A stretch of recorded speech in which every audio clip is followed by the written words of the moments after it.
BJP में ज्योतिरादित्य सिंधिया का कद बढ़ा और अब वो केंद्र में मंत्री के तौर पर मध्य प्रदेश बीजेपी में भी अपना वर्चस्व कायम करने में जुटे हुए हैं। दूसरी ओर मध्य प्रदेश बीजेपी भी उनके लिए पलक बिछाए बैठी है। तो अब बीजेपी को ज्योतिरादित्य सिंधिया के पिता कैलाशवासी माधवराव सिंधिया भी याद आ गए हैं। पूर्व केंद्रीय मंत्री स्वर्गीय माधवराव सिंधिया की 20वीं पुण्यतिथि के अवसर पर मध्य प्रदेश के कई जिलों में न केवल उनके समर्थकों ने श्रद्धांजलि कार्यक्रम आयोजित किया, बल्कि अब बीजेपी ने भी सिंधिया समर्थकों के साथ मिलकर श्रद्धांजलि कार्यक्रम में एकजुटता का परिचय दिया।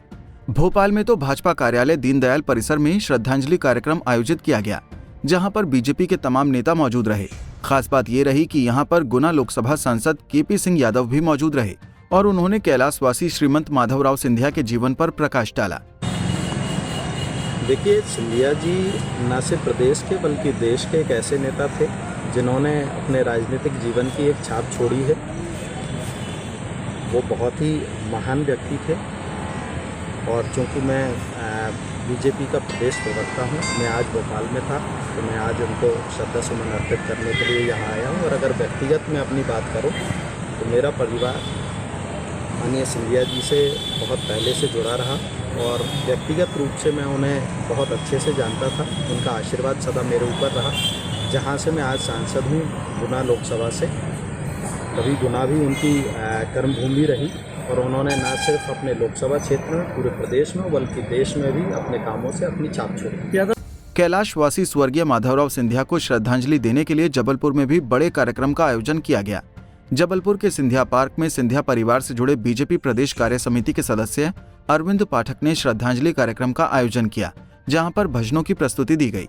खास बात ये रही कि इस बार यहां पर बीजेपी के तमाम बड़े नेता भी उपस्थित हुए, जिसमें पाटन विधायक अजय बिश्नोई तथा साथ ही पूर्व मंत्री शरद जैन यहां पहुंचे।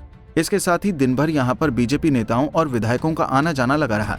श्रद्धांजलि देने आए बीजेपी नेताओं ने स्वर्गीय माधवराव सिंधिया को पथ प्रदर्शक नेता बताया और कहा कि उनका स्नेह हमको मिलता रहा है। आज वो हमारे बीच नहीं है, लेकिन उनकी यादें हमारे साथ हैं। राजमाता जी तो हम सब के लिए आदर्श थी।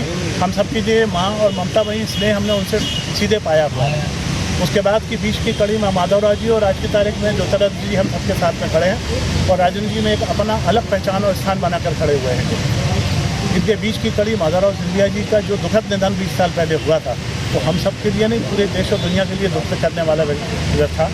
आज भी वो हम सब की यादों में जीवित हैं और आज उनको भावंजलि और पुष्पांजलि देने के लिए हम सब यहाँ एकत्रित हुए हैं। तो बेशक हर साल आपके द्वारा कोई आयोजन होता ही था, इस बार और भव्यता आई है कार्यक्रम में।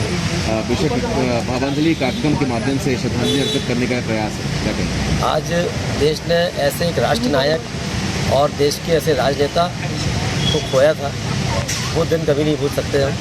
20 वर्ष हो गए हैं, हमने लगातार उनकी पुण्यतिथि पर उनको भावभीनी श्रद्धांजलि देते थे।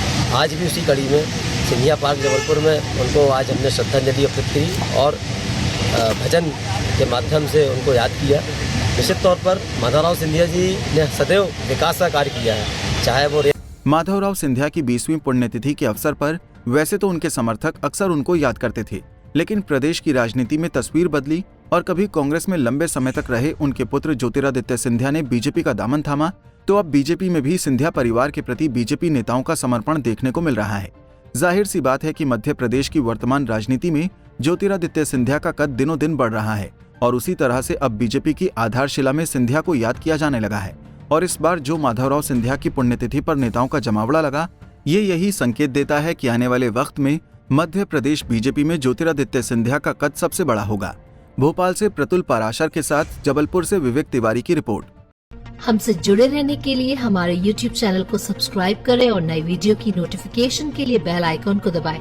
अगर आप ये वीडियो Facebook पर देख रहे हैं तो लाइक जरूर करें और ज्यादा से ज्यादा शेयर करें। धन्यवाद।